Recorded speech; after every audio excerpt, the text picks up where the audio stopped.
ঘুমিয়ে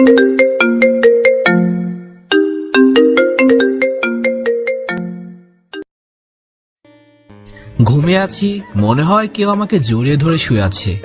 আমি চোখ মেলে তাকিয়ে দেখি একটা মেয়ে আমার বুকে মাথা রেখে জড়িয়ে ধরে শুয়ে আছে। আমি স্বপ্ন ভেবে আবার শুয়ে পড়লাম। এবার আমার নিঃশ্বাস নিতে কষ্ট হচ্ছে, দম আটকে যাচ্ছে। আমি চোখ মেলে তাকিয়ে দেখি নিধি আপু আমার ঠোঁটের সাথে তার ঠোঁট লাগিয়ে শুয়ে আছে। আমি লাথি দিয়ে আপুকে খাট থেকে ফেলে দিলাম। অমনি আমার লাথিকে আপু খাট থেকে পড়ে গিয়ে চেঁচানো শুরু করে দিছে। আপুর চেঁচানোর শব্দ শুনে আম্মু, বড় আম্মু, দাদু দৌড়ে আমার রুমে আসলো। রুমে এসে দেখে নিধি আপু নিচে পড়ে আছে আর চিৎকার করছে। কি হয়েছে মামনি? নিধি আপু কিছু বলছে না, লাল চোখে রাগি লোকে আমার দিকে তাকিয়ে আছে। আপুকে দেখে আমি এমনিতে অনেক ভয় পাই। নীল, ও নিচে পড়ে আছে কেন? জানি না। সত্যি করে বল বলছি। বলবো আপু? আমিই বলছি, আগে আমাকে ওঠাও। তারপর আম্মু আর বড় আম্মু মিলে নিধিকে উঠিয়ে খাটে বসিয়ে দিল। আমি একবারে খাটের এক কোনায় দাদুর কাছে গিয়ে বসলাম, কারণ বাসার একমাত্র দাদুই আমার সাপোর্ট আর সবাই আমার বিপক্ষে। নিধি আপু আম্মুকে জড়িয়ে ধরে বলতে শুরু করলো, ছোট আম্মু, তোমার ছেলে অনেক খারাপ। কি করছে ওই বাদরটা? আম্মু বলল যে নীলে এখন ঘুম থেকে উঠেনি। যা তো মা, নীলকে একটু ডেকে তুলে দে, কলেজে যেতে হবে তো তোদের। তারপর আমি এসে দেখি নীল ঘুমিয়ে আছে। আমার প্রচন্ড ঘুম পেয়েছিল। আমি নীলের বুকে শুয়ে পড়ি, তাই ও ঘুম থেকে উঠে আমাকে লাথি মেরে ওপর থেকে নিচে ফেলে দেয়। নীল, নিধি যা বলছে তা কি সত্যি? আসলে হয়েছে কি? যা বলছি তার উত্তর দে। দাদু দেখো তোমার নাতি কেমন করতেছে। ছোট বৌমা, তুমি চুপ থাকো। দাদুর কথা শুনে আম্মু চুপ হয়ে গেল। দাদুকে সবাই ভয় পায়, আব্বু, বড় আব্বু, বাসার সবাই দাদুর কোনো কথা ফেলে না। কি হয়েছে নীল, তুই আমাকে বল। তোমার নাতনি আমাকে কিস করেছে। এই বিষয়ের জন্য তুই ওকে খাট থেকে ফেলে দিবি? ও তো অন্য কাউকে কিছু করেনি, নিজের জামাইকেই তো করেছে। ও মা, আমাদের বিয়ে হয়েছে জানতাম না তো। পাগলামো করবি না। নীল তো ঠিকই বলেছে, বিয়ে তো আর হয়নি। এটা নিয়ে নীলকে আর কেউ কিছু বলবে না। নিধিকে ওষুধ লাগিয়ে দাও, তাই হবে। আচ্ছা আম্মু, আপনি নিচে যান। আমি গেলাম, আর একটা কথাও যেন না হয়। তারপর দাদু চলে গেল। বড় আম্মু গিয়ে ওষুধ নিয়ে আসলো। যে আমাকে ব্যথা দিছে সেই ওষুধ লাগিয়ে দিবে। হ্যাঁ, আমাকে তো কমলা পাইছে তোমার। ছোট আম্মু, আমি কিন্তু ওষুধ লাগাবো না। মামনি, তোমাকে নীলই ওষুধ লাগিয়ে দিবে। নীল, ওষুধ লাগিয়ে দে। পারবো না। বাবা, বাচ্চাদের মতো জেদ করিস না, একটু লাগিয়ে দে প্লিজ। দেখি তো, নিধি একবার বলছে তুই মলমটা না দিয়ে দিলে ও দিবেই না। ওকে, তুমি বললে দেখে শুধু লাগিয়ে দিব। আমার সোনা ছেলে, এ বলে আমার কপালে একটা চুমু দিয়ে আম্মু আর বড় আম্মু চলে গেল। তারপর নিধি আপু আমার কাছে এসে বসলো। নিধি আপু আমার দিকে একভাবে তাকিয়ে আছে। নিধি আপুর এই লোকটা দেখে আমি পাগল হয়ে গেছি। সে কি বুঝে নাকি বুঝতে চায় না। তারপর আমি পিছন থেকে আপুর জামাটা একটু উপর দিকে তুলে দিলাম। দেখি কালো জখম হয়ে আছে, মনে হয় অনেক ব্যথা পেয়েছে। দেখে আমারই মায়া লাগতে লাগলো। লাথিটা মারা উচিত হয়নি। আমি বা কি করব, আমি তো প্রচন্ড ভয় পেয়েছিলাম। আপনারা বলেন, ঘুম থেকে উঠে হঠাৎ করে এরকম দেখলে কেউ ভয় না পেয়ে থাকতে পারে? তারপর আমি আপুর কোমরে হাত রাখলাম। আপু কেঁপে উঠলো। আমি আপুর কোমরে ওষুধ লাগিয়ে দিলাম। অনেক ব্যথা পেয়েছো তাই না? তেমন একটা না। সরি, ঘুম থেকে উঠে এমনি কিছু দেখে ভয় পেয়েছিলাম। তোর হাতের ছোঁয়া পেয়ে সব ব্যথা ঠিক হয়ে গেছে। আজকে তো তাহলে তুমি কলেজ যাবে না? না। তাহলে আপু তোমার রুমে গিয়ে রেস্ট করো, আমি ফ্রেশ হয়ে কলেজে যাব। আজকে তুইও কলেজে যেতে পারবি না। আমাকে ব্যথা দিছে কে? আমি? তাহলে আমার সেবা করবে কে? আমি কি বলে ফেললাম রে? আজকে সারা দিন তুই আমার সাথেই থাকবি। আমার কলেজে একটা দরকারি কাজ আছে। তোর দরকারি কাজ আমার জানা আছে। তোর কাজই তো মেয়েদের সাথে লুতুপুতু করা। না আপু, আজকে আমাকে কলেজে যেতেই হবে। একবার না করছি তোর না। ওকে, আমি জানি আর হাজার বললেও কাজ হবে না, তাই আমি ওয়াশরুমে চলে গেলাম ফ্রেশ হতে। ফ্রেশ হয়ে রুমে আসলাম, দেখি আপু আমার ফোন চেক করছে। করুক, এটা তার নিত্যদিনের কাজ। আমার ফেসবুকের পাসওয়ার্ডও তার কাছে আছে, তবুও সে বিশ্বাস করে না আমাকে। আপু আমাকে দেখে ফোনটা রেখে দিল, আমিও দেখি না দেখার ভান করে রইলাম। ব্রেকফাস্ট করেছো? কখন করলাম? তাকে ডাকতে এসে এখন এই অবস্থা। ওকে, শুয়ে থাকো, আমি খেয়ে তোমার জন্য নিয়ে আসি। যা। তারপর আমি নিচে চলে আসলাম। নিচে এসে ডাইনিং টেবিলে বসলাম। বড় আম্মু এসে খাবার সার্ভ করে দিল।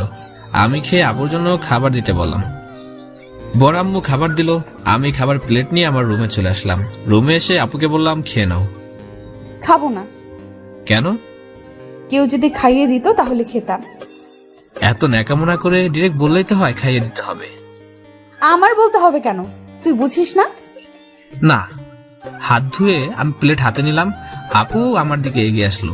আমি এক লোকমা আপুকে খাইয়ে দিলাম। তারপর আস্তে আস্তে সবগুলো খাবার শেষ করলাম।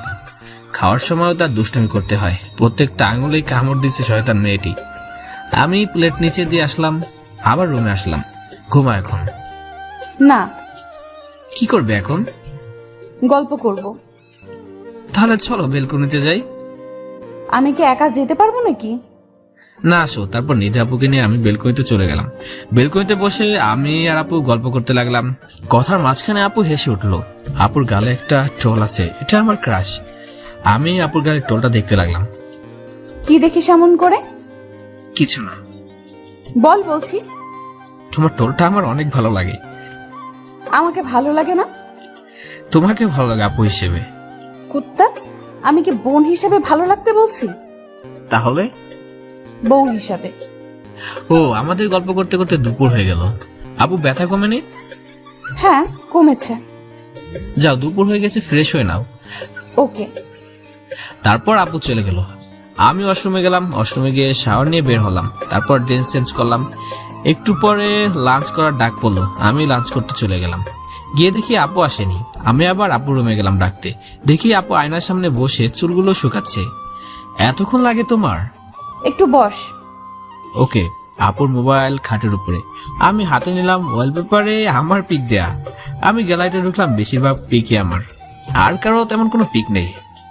হয়ে গেছে, চল। চলো। তারপর আমি আর নিধি আপু নিচে চলে গেলাম লাঞ্চ করতে। লাঞ্চ করে এসে আমি আমার রুমে চলে আসলাম। রুমে এসে দেখি রানা কল দিছে 3 বার। রানা হলো আমার বেস্ট ফ্রেন্ড। আমি কল ব্যাক করলাম। হ্যাঁ রানা, বল। আজকে কলেজে আসলি না যে? আপু আসতে দেয়নি। ও, ওকে, আজকে বিকেলে ঘুরতে যাব। আচ্ছা। মনে থাকে জানি। থাকবে। তারপর আমি শুয়ে পড়লাম। চোখ বন্ধ করে শুয়ে আছি, কখন যে ঘুমিয়ে পড়েছি নিজেও জানি না। বিকালে আপু আমার রুমে আসলো, দেখলো যে আমি ঘুমিয়ে আছি। এই নীল, উঠ না। কেন? বাসায় বোরিং লাগছে, বাইরে যাব। তো যাও। আমি কি একা যাব নাকি? তো? তুইও আমার সাথে যাবি? পারবো না। দেখ, তোর জন্য আজকে কলেজে যেতে পারিনি, তাই আমাকে বাইরে তুই নিয়ে যাবি। আসলে আপু আমাকে আজকে জয়দের সাথে ঘুরতে যাওয়ার কথা ছিল। আমার চাইতে ওরা তোর কাছে বড় হলো? ওদের সাথে না গেলে ওরা রাগ করবে। করুক, তাতে আমার কি? আপু একটু বোঝার চেষ্টা করো। না, তুই রেডি হ, আমি রেডি হয়ে আসতেছি। এই বলে নিধি আপু চলে গেল। এখন কিছু করার নাই, আমাকে যেতেই হবে, না গেলে মাথা খারাপ করে দিবে। আমি বিছানা থেকে উঠে ওয়াশরুমে চলে গেলাম। ওয়াশরুমে গিয়ে ফ্রেশ হয়ে রুমে চলে আসলাম। তারপর আমি কাপড় চোপড় চেঞ্জ করলাম। আমার রেডি হওয়া শেষ। আপুর জন্য ওয়েট করতে লাগলাম। অনেক সময় ধরে আপুর জন্য ওয়েট করতেছি, এখনো আসার কোনো খবর নেই। আমি আপুর রুমে চলে গেলাম। গিয়ে দেখি নিধি আপু আয়নার সামনে বসে বসে কাজল দিচ্ছে। আপুর চোখের কাজলটা একটু গাঢ় করে দিন প্লিজ। এই কথা শুনে আপুর চোখের কাজল অনেকটা গাঢ় করে দিল। তারপর আপুর ঠোঁটে লিপস্টিক দিল। এই লিপস্টিকটা আমার একদমই পছন্দ না। এমনিতে আপুর ঠোঁট জোড়া অনেক সুন্দর আর গোলাপি, লিপস্টিক দিলে আপুর ঠোঁটের সৌন্দর্যটা নষ্ট হয়ে যায়। আমি রেডি। হয় না এখনো? আর কি করতে হবে? তোমার ঠোঁটের লিপস্টিকটা পরিষ্কার করো, বাজে দেখা যায়।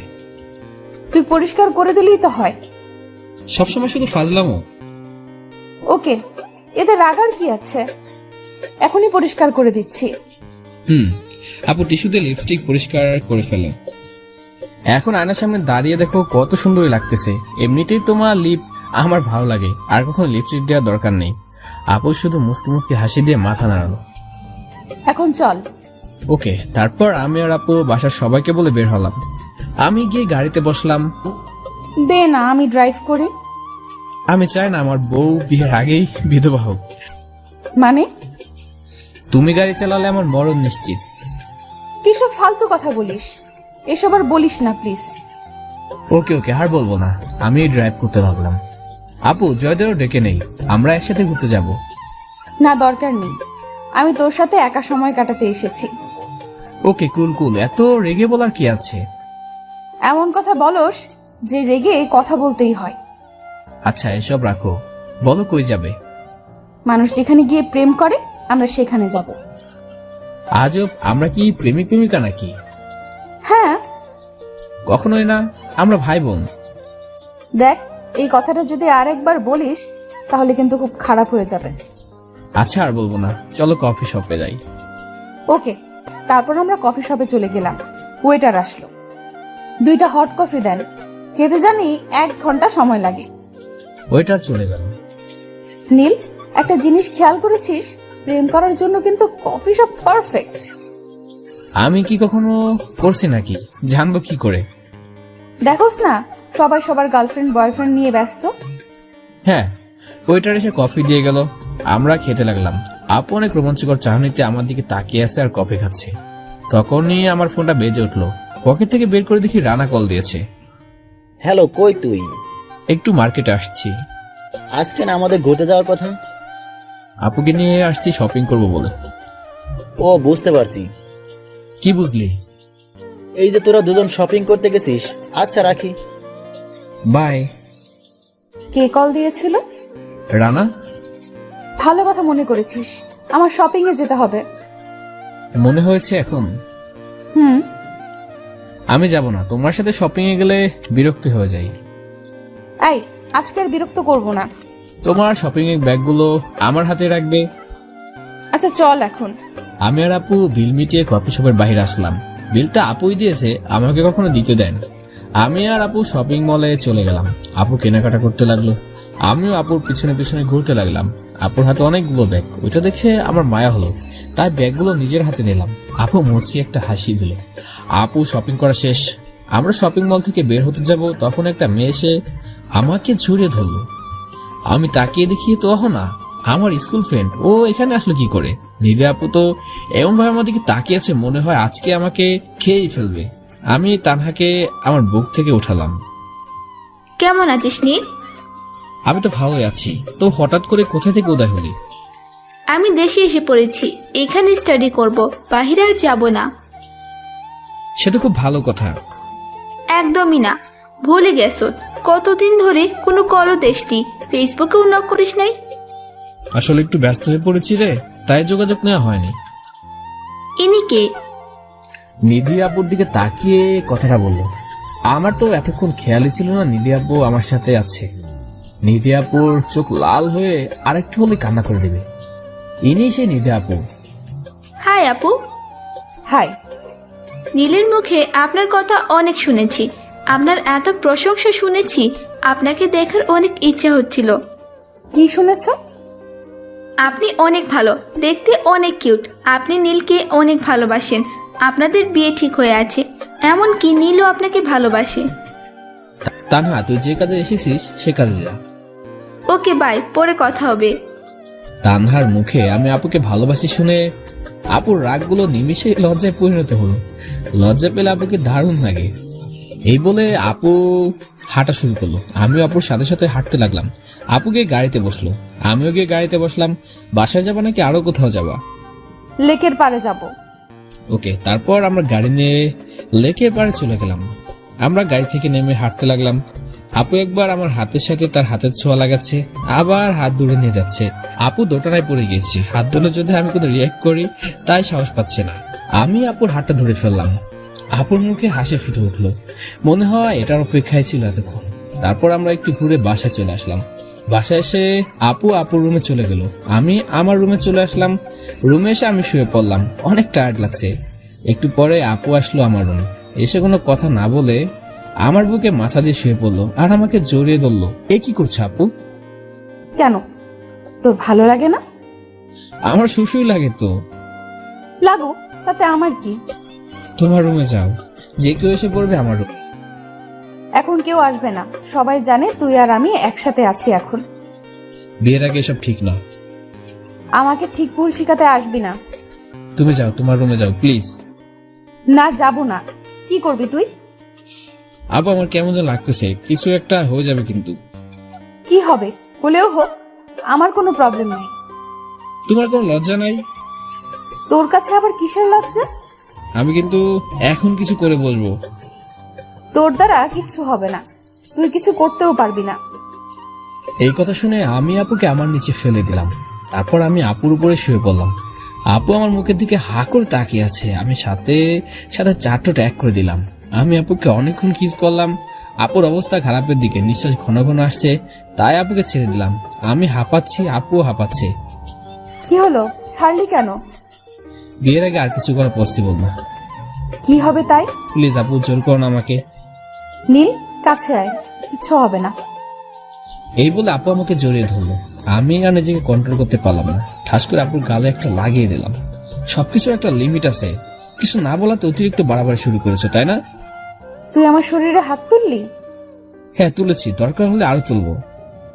দেখ নীল, খারাপ কিছু ভাবিস না। আমি তোকে নিজের চাইতে বেশি ভালোবাসি। আমি চাই আমার সব কিছু দিয়ে তোকে ভালোবাসতে। তোর সকল চাহিদাই আমি পূরণ করতে চাই। আমি চাই না তুই অন্য কোনো মেয়ের প্রতি আকৃষ্ট হ। তুই শুধুই আমার। তোকে আমার করে পাওয়ার জন্য আমি সব কিছুই করতে পারি। কেঁদে কেঁদে কথাগুলো বললো আপু। আপুর চোখের পানি দেখে আমার মনটা একেবারে খারাপ হয়ে গেল। থাপ্পড়টা না দিলেও পারতাম। কিসের জন্য নিজের রাগকে কন্ট্রোল করতে পারি না আমি? দেখো, আমি এমন কোনো কাজ করতে চাই না যেটা করলে আমার প্রতি তোমার ইন্টারেস্ট কমে যায়। আর বিয়ের আগে সব ফিজিক্যাল রিলেশন হলে তো তোমার প্রতি আমার মন উঠে যাবে। আর রিয়েল ভালোবাসা এসব কখনো হয় না। কিন্তু আমার যে ভয় হয়। কিসের ভয়? তুই যদি আমাকে ভুলে যাস। আরে পাগলি, আমি তোমাকে ভুলবো কেন? সত্যি তো? এটাই বুঝি না, কলেজের সেরা সুন্দরী মেয়ে হয়েও তুমি যে আমার মাঝে কি পাইছো সেটা একমাত্র তুমি জানো। এত কিছু তোর জানতে হবে না। শুধু কথা দে, মৃত্যুর আগ পর্যন্ত তুই আমার সাথে থাকবি। ওকে, কথা দিলাম। যদি এসব ভুলে যাস কখনো। তোমার মতো এত সুন্দর মেয়েকে কি কেউ বলতে পারবে? তুমি বলো। না, তোকে দিয়ে বিশ্বাস নেই। তোর পেছনে আমার চাইতে আরো সুন্দরী মেয়ে লাইন দিয়ে আছে। যদি কখনো তাদের আশেপাশে দেখি তোকে, তাহলে খবর আছে তোর। ওকে, ডিনার করবে না? তোর থাপ্পড় খেয়ে আমার পেট ভরে গেছে। খাওয়াতে হলে অন্য কিছু খাওয়া। অন্য কিছু কি? এই তো মিষ্টি জাতীয় কিছু। ওকে, কালকে ভার্সিটিতে যাওয়ার সময় খাওয়াবো। কুত্তা, কিচ্ছু বুঝিস না তাই না? মিষ্টি তো তোর কাছেই আছে। আজব, আমি কি মিষ্টি বানাই নাকি যে আমার কাছে থাকবে? দাঁড়া, তোকে দেখাচ্ছি মজা। এই বলে আপু আমার ঠোঁটের সাথে তার ঠোঁট মিলিয়ে দিল। ছোট করে একটা কিস করলো। বিয়ের পর আমার কিছু খেতে হবে না। কেন? আমার আদর খেয়ে তোমার পেট ভরে যাবে। আমারে ভালো রান্না করতে হবে না। এখন যাও ডিনার করতে। তুমি যাবে না। চলো। তারপর আমি নিচে চলে গেলাম। নিধি আপু বলল তুই যে, আমি আসতেছি। এই বলে আপু রুমে চলে গেল। আমি নিচে চলে গেলাম। দেখি বড় আব্বু এসেছে অফিস থেকে। এসে দুজনের খবর দেখছি টিভিতে। পড়াশোনার পাশাপাশি একটু ব্যবসাতেও হাত লাগাবো। ওকে, সময় পেলে অফিসে যাব। আমার মামুনি কোথায়? মহারানী কোথায় আমি কি করে বলবো? ও নাকি আজকে ব্যথা পেয়েছে। হ্যাঁ একটু। কি বলবো খুঁজে পাচ্ছি না। যদি আব্বু শুনে আমার জন্য ব্যথা পেয়েছে তাহলে আজকে আমাকে হাসত রাখবে না। তখন নিদা আপু এসে বলল হোঁচট খেয়ে পড়ে গিয়েছিলাম। একটু দেখে চলাফেরা করবে তো মামুনি। সরি ছোট আব্বু, আর এমন হবে না। তখনই বড় আম্মু সবাইকে খেতে ডাকলো। আমি, আব্বু, বড় আব্বু, নিধি, আম্মু টেবিলে বসলাম। বড় আম্মু খাবার সার্ভ করে দিতে লাগলো। তারপর বড় আম্মু বসলো। আমরা টুকটাক কথা বলছি আর খাবার খাচ্ছি। তখন আম্মু বলল, নিধি, তোমার গালে ওটা কিসের দাগ? ও কিছু না ছোট আম্মু। হাতের আঙ্গুলের দাগ মনে হচ্ছে। আসলে হয়েছে কি, নীল মেরেছে তাই না? নীল, তুই ওর গায়ে হাত তুলেছিস কেন? আম্মু হয়েছে কি? ছোট আম্মু প্লিজ থামো, আমার জামাই আমাকে শাসন করেছে, এতে প্রবলেম কি? এই কথা শুনে আমার গলায় খাবার আটকে গেল। আমি কাশতে লাগলাম। বড় আম্মু আমাকে পানি খাবার দিল, তারপর আমি স্বাভাবিক হলাম। এই মেয়েটার মধ্যে কি আল্লাহ একটু লজ্জা শরম দেয় নাই? নিধিয়াপুর কথা শুনে সবাই হা করে তাকিয়ে আছে, আর কেউ কিছু বললো না। আমি শুধু হালকা খেয়ে রুমে এসে পড়লাম আর ভাবতে লাগলাম এই পাগড়িটাকে পাবনা নিয়ে রেখে আসতে পারলে ভালো হতো। এসব ভাবতে ভাবতে ঘুমিয়ে পড়লাম। সকালে নিধিয়াপু এসে আমাকে ডেকে তুললো। এখন কয়টা বাজে, ডাকতেছো কেন? ভার্সিটিতে যেতে হবে না মনে হয়? সময় হয়েছে? প্রায় 9টা বাজে। এতক্ষণে কি বলো, আরো আগে ডাক দিলে না? এই বলে আমি ওয়াশরুমে চলে গেলাম। ওয়াশরুমে গিয়ে শাওয়ার নিয়ে রুমে চলে আসলাম। রুমে এসে দেখি নিধিয়াপু রুমে নেই, হয়তো রেডি হচ্ছে। আমি রেডি হয়ে নিধিয়াপুর রুমে চলে গেলাম। আপুর রেডি হওয়া শেষ, আমরা দুজনে নিচে চলে আসলাম। আম্মু, বড় আম্মু, আমরা গেলাম। নাস্তা তো করে যা। বাইরে করে নিব, এখন সময় নেই। ওকে, সাবধানে যাবে। বাই। তারপর আমরা গাড়ি নিয়ে বেরিয়ে পড়লাম। আমি ড্রাইভিং করতে লাগলাম। আমরা ভার্সিটিতে যাওয়ার পরে একটা রেস্টুরেন্টে গিয়ে সকালে নাস্তা সেরে ফেললাম। তারপর আমরা ভার্সিটিতে চলে গেলাম। ভার্সিটিতে গিয়ে আমি গাড়ি পার্ক করলাম। তারপর আমরা গাড়ি থেকে নেমে গেলাম। কোনো মেয়ের আশেপাশে জানি না দেখি। যা, ক্লাসে যা। তুমি আগে যাও। তারপর নিধিয়াপু ক্লাসে যেতে লাগলো, আমিও পিছনে পিছনে যেতে লাগলাম। আপু পরে অনার্স 3য় বর্ষে আর আমি প্রথম বর্ষে। তখনই ভার্সিটির কিছু সিনিয়র ছেলে আপুকে বাজে মন্তব্য করলো, যা শুনে আমার মাথাটা একদম পুরো গরম হয়ে গেল। আমি ফোন দিয়ে জয়, রানা আর রাজুকে আসতে বললাম। ওরা আসলো। আমি গাড়ি থেকে একটা রডের খণ্ড নিয়ে আসলাম। নিজের সেফটির জন্য সবসময় এটা আমার সাথেই থাকে। আমরা গিয়ে ছেলেগুলোর সামনে দাঁড়ালাম। ওখানের একটা ভার্সিটি ছাত্র সংগঠনের সেক্রেটারি, তাই কেউ কিছু বলতে পারে না, সবাই ভয় পায়। ওর নাম সোহেল। কি হলো, সামনে দাঁড়ালি কেন? নিধিয়াপুকে কি বললি তুই? এটা সিনিয়রদের ব্যাপার, তুই বুঝবি না। এই কথা বলার সাথে সাথে আমি বড় রড দিয়ে ওর মাথায় আঘাত করলাম। মাথায় আঘাত করাতেই চিটকে পড়ে মাথা থেকে রক্ত বের হতে শুরু করলো। সোহেল মাথা ধরে বসে আছে। এটা দেখে ওর সাথে ওরা দুজন ফ্রেন্ড ছিল, ওরা এগিয়ে আসলো। ওদের দুজন ফ্রেন্ডকে একই অবস্থা করলাম। তারপর সোহেলকে আমি কলার ধরে দাঁড়া করলাম। কি বলছিলি, আমি ছোট তাই না? দেখ, আমার সাথে কাজটা ঠিক করছিস না, পরে কিন্তু অনেক পস্তাবি। পরেরটা কখন আগে ভাবে নাই নীল। তুই ভাবতেও পারবি না যে কি অবস্থা করব তোর। এই কথা বলাতে লাথি মেরে সোহেলকে ফেলে দিলাম। এতক্ষণ ভার্সিটির অনেক স্টুডেন্ট আমাদের কাহিনী দেখতেছি। আমি বলতে শুরু করলাম, সিনিয়র দেখে তোদের মতো মানুষ রূপে জানোয়ারদের সম্মান করি, তাহলে তোর মতো ছেলেদের ব্যবস্থা নেওয়ার আমার হাতের মামলা। তুই কি হয়েছিস? তোর চাইতে বড় বড় পাপিরাই ফারহানকে সবসময় বাপ বলে ডাকে, খোঁজ নিয়ে দেখিস। আমি আবার রডটা হাতে নিলাম, সোহেলের পায়ে আরেকটা আঘাত করলাম। প্লিজ মাফ করে দে আমাকে। কেন টিচ করার সময় মনে ছিল না তোর? আর কখন এমন করব না, এবারের মতো মাফ কর। তোদের মতো মানুষদের মাফ করলেও পাপ হবে, এই বলে ওর আরেক পাতে আরেকটা আঘাত করলাম। হঠাৎ নিধি আপু কোথা থেকে দৌড়ে এসে আমাকে টেনে নিয়ে যেতে লাগলো। আমি আপুর হাত ছাড়িয়ে নিলাম, আবার গিয়ে সোহেলকে লাথি মারলাম। পরিস্থিতি স্বাভাবিক করার জন্য আপু এসে আমাকে জড়িয়ে ধরলো। আপুর ছোঁয়া পেয়ে আমার সব রাগ উদাও হয়ে গেল।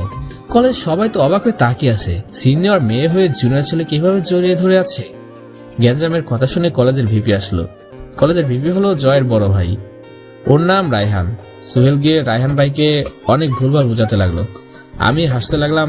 রায়হান কোনো কথা না বলে ডিরেক্ট আমার সামনে চলে আসলো। কি হয়েছে নীল? ভাইয়া, ও নিধি আপুকে টিচ করেছে। ওকে, তোমরা যাও, আমি সব সামলে নেব। ধন্যবাদ ভাইয়া। তারপর রায়হান ভাই ও সোহেলকে কিছুক্ষণ কেলানি দিল। নিধি আপু আমাকে নিয়ে ক্যান্টিনে চলে আসলো। আমাদের সাথে জয়, রান্না, রাজু আর নিধি আপুর কিছু বান্ধবী আসলো। আমরা গিয়ে একটা টেবিলে বসলাম। তোকে ওদের সাথে ঝামেলা করতে কে বলেছে? ওরা তোমাকে বাজে কথা বলবে আর আমি চেয়ে চেয়ে দেখবো। ওরা বখাটে ছেলে, যদি পরে তোর কোনো ক্ষতি করে। দেখো আপু, তুমি ভালো করে জানো আমার সামনে ওরা কিছুই না। শুধু তোমাকে কথা দিয়েছি বলে গ্যাঞ্জাম করি না। না, তোর এসব করতে হবে না। তোর কিছু হলে বাঁচতে পারবো না আমি। যা, ক্লাসে যা। তুমি যা, আমি একটু পরে যাব। ওকে। আপু ক্লাসে চলে গেল, আমরা ক্যাম্পাসে চলে এলাম। কে মেয়েটা? মেয়েটাকে পিছন থেকে দেখা যাচ্ছে, মুখ দেখা যাচ্ছে না। আমি মেয়েটার পিছনে গিয়ে ডাক দিলাম। আমার দিকে তাকালো। মেয়েটার কেউ না, তানহা। ওর সাথে আছে জান্নাত, আমাদের ক্লাসমেট, যার সাথে শপিং মলে দেখা হয়েছিল। আরে নীল, তুই? আমারও তো একই প্রশ্ন। আমি তো এখানে ভর্তি হয়েছি। আমিও এই ভার্সিটিতে পড়াশোনা করি। তাহলে তো ভালোই হলো। তান্নার সাথে আমার একটা কথা আছে। হ্যাঁ বল। এদিকে পার্সোনাল কথা আছে। চল। প্রপোজ করবি নাকি? আমার তো মরা শখ নেই নিধি আপুর হাতে। যতই বলিস না কেন, নিধি আপু তোকে অনেক ভালোবাসে। হ্যাঁ জানি তো। তারপর আমি তানহা ক্যাম্পাসে চলে আসলাম। ক্যাম্পাসে এসে আমি আর তানহা একটা টেবিলে বসলাম। আমরা কফি খেতে লাগলাম। কি বলবি বল। আগে বলে রাখি, ওকে বল। আমার এক ফ্রেন্ড তাকে পছন্দ করে, তো ওর সাথে রিলেশন করবে। সরি, আমি পারবো না। প্রবলেম কি? তুই ভালো করে জানিস আমি তোকে লাইক করি, বাট নিধি আপু তোকে অনেক ভালোবাসে, তাই ওর লাইফে থেকে সরে এসেছি। আমি রিলেশনে জড়াতে চাই না। প্লিজ রাজি হয়ে যা তুই। সরি রে। আমি তান্নার হাত ধরে ফেললাম। প্লিজ রাজি হয়ে যা, ছেলেটা অনেক ভালো, ও তোকে অনেক ভালোবাসে। এই ফার্স্ট টাইম ও কোনো মেয়েকে ভালোবেসেছে। তুই অনেক লাকি রে। ওকে, ওর নামটা কি? জয়। ছেলেটা তার জন্যই তো সকালে আমার দিকে ড্যাপ ড্যাপ করে তাকিয়েছিল। তুই চিনলি কেমন করে? আমি আমার এক ফ্রেন্ডের কাছ থেকে ওর নামটা জিজ্ঞেস করেছিলাম। তখনই কে একজন এসে আমার হাত ধরে টান দিয়ে উঠে ঠাস করে আমার গালে একটা থাপ্পড় মারলো। আমি তাকিয়ে দেখি নিধি আপু। আমি অবাক হয়ে গেলাম, নিধি আপু আমার গায়ে হাত তুললো। তোর মতো চরিত্রহীন লম্পটকে ভালোবেসেছিলাম আমি। আমার ভাবতেই ঘৃণা করতেছে। কি বলছো এসব? এই মেয়ের সাথে তোর কিসের সম্পর্ক? ও আমার ফ্রেন্ড। ফ্রেন্ড তাই না? তুই যখন মাঠ থেকে ওর সাথে আসতেছিলি তখনই তোদের আমি ফলো করি। আরে এসে শুনি মেয়েটা তোকে ভালোবাসার কথা বলছে, আবার তুই ওর হাত ধরে আছিস। ভুল বুঝতেছো তুমি। নিজের চোখ কখনো ভুল হতে পারে না। প্লিজ আপু আমার কথাটা শোনো। চোখের দেখাও কিন্তু ভুল হয়। আমি আপুর হাতটা ধরে ফেললাম। আবুর সাথে সাথে আমাকে আরেকটা থাপ্পড় মারলো। তোর সাহস হলো কি করে আমার হাত ধরার, চরিত্রহীন ছেলে? আপুর কথা শুনে আমি অবাক হয়ে গেলাম। এতক্ষণ কলেজ সবাই ক্যাম্পাসে চলে এসেছে। আমার সব ফ্রেন্ড বান্ধবী নিধি আপুরা, আমার সব ফ্রেন্ডরা, নিধি আপুর ফ্রেন্ডরা। আমি শুধু নিচের দিকে মাথা দিয়ে তাকিয়ে আছি। আপু, আমাদের কথাটা শুনেন। তানহা প্লিজ চুপ হয়ে যা। আমার কথা শুনে তানহার কিছু বলো না। তখনই সুহেল আর কিছু ফ্রেন্ড আমার দিকে এগিয়ে আসলো। এখানে এভাবে একটা মেয়েকে বিরক্ত কেন করছিস? আমাদের ব্যাপারে আমাদের বুঝতে দে। এই বলাতে সুহেল আমার গালে একটা থাপ্পড় মারলো। আপু কিছুই বলছে না। এটা দেখে আমি অবাক হয়ে তাকিয়ে আছি। আপু কি করে এতটা স্বার্থপর হয়ে গেল? জয় রানা ওরা এগিয়ে আসতে চাইলে আমি হাতের ইশারা দিয়ে ওদের থামিয়ে দিই। আমি উঠে যাই, গিয়ে আবারও আপুর হাত ধরি। আপু প্লিজ মাথা ঠান্ডা কর, কথা বলি। সুহেল এবার এসে আমাকে ধাক্কা দিয়ে ফেলে দিল। আবার তুই একে বিরক্ত করতেছিস? প্লিজ আমাদের কথার মাঝখানে তুই আসিস না। এত সহজে কি তোকে ছেড়ে দেব? এই বলে সোহেল আমাকে মারতে লাগলো। আমি শুধু আপুর দিকে তাকিয়ে আছি। কি করে পারলো এতটা স্বার্থপর হতে? মার খাওয়াতে যতটা না কষ্ট হচ্ছে, তার চাইতে বেশি কষ্ট হচ্ছে আপুর এমন বিহেভিয়ারে। আমার ফ্রেন্ডরা সহ্য করতে না পেরে সোহেলকে ধাক্কা দিয়ে ফেলে দিয়ে আমাকে টেনে উঠালো। তখনই ক্যাম্পাসে প্রিন্সিপাল সহ আরো স্যার আসলো। আমি বলছি স্যার, ও এখানে নিজেকে বিরক্ত করছিল, হাত ধরছিল জোর করে। তাই এসব সহ্য করতে না পেরে আমরা এমন করেছি। তাই বলে যা ইচ্ছে তাই করবে, যখন খুশি হাত ধরবে? নিধি আপুর এই কথা শুনে আমি ক্যাম্পাস থেকে চলে আসলাম। পিছন থেকে আমার ফ্রেন্ডরা আমাকে ডাকতে লাগলো। আমি আর কারোটাকে সাড়া না দিয়ে কলেজের পুকুর পাড়ে চলে আসলাম। পুকুর পাড়ে এসে সিঁড়িতে বসে পড়লাম। চোখে হাত দিয়ে দেখি পানি। হ্যাঁ, আজকে চোখে পানি অটোমেটিক পড়ছে, কোনো বাদ মানছে না। আমি মাথা নিচের দিকে দিয়ে বসে আছি আর কিছুক্ষণ আগে ঘটে যাওয়া ঘটনার কথা ভাবছি। কি থেকে কি হয়ে গেল? সব সুখ সবার কপালে সয় না, আজকে তার প্রমাণ। আমার কাঁধে কেউ হাত রাখলো। পিছনে তাকিয়ে দেখি তানহা, ওর সাথে জয় রানা রাজু আছে। জয় এসে আমার পাশে বসলো। সরি রে। আরে সরি কিসের জন্য? আমার জন্যই নিধি আপু তোকে ভুল বুঝলো। আরে এটা না আমার কপালেই ছিল। তুই চিন্তা করিস না, আমরা সবাই মিলে নিধি আপুকে বুঝিয়ে বলবো। না রে, তার দরকার নেই। কেন? দেখ, ভালোবাসা টিকে থাকে বিশ্বাসের উপর নির্ভর করে। সে যদি আমাকে ভালোবাসতো, বিশ্বাস করতো, তাহলে আমার কথাটা শুনতো। নিধি আপু তোকে অনেক ভালোবাসে, তাই হয়তো তোকে ভুল বুঝতে সময় লাগেনি। তোদের এই অবস্থা দেখে তার রাগ উঠে গেছে। জানিসই তো সে একটু না একটু অনেকটাই রাগী। প্লিজ ওনার কথা এখানে আর বলবি না। আর জয়, আমি এখন তোদের বাসায় যাব, বিকালে ওখান থেকে নানুর বাসায় চলে যাব। ব্যাপারটা ঠান্ডা মাথায় ভাবলে হতো না?